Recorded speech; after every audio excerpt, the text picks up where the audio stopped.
আমি একটি ছড়া আবৃত্তি করছি। ছড়াটির নাম আদর্শ ছেলে।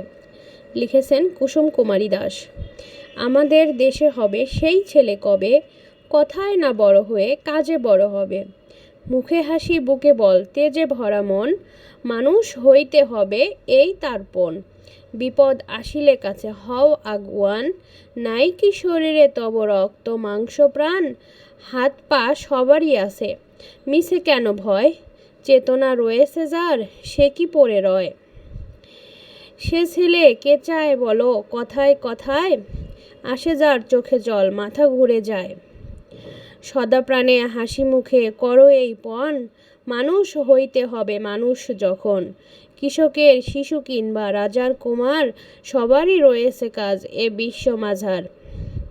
হাতে প্রাণে খাটো সবে শক্তি করো দান, তোমরা মানুষ হলে দেশের কল্যাণ। ছড়াটি ভালো লাগলে অবশ্যই লাইক করবেন এবং কমেন্টস করে জানাবেন। আর অবশ্যই আমাদের চ্যানেলটিকে সাবস্ক্রাইব করে রাখবেন, তাহলে পরবর্তী ছড়াগুলো আপনারা খুব সহজেই পেয়ে যাবেন। ধন্যবাদ।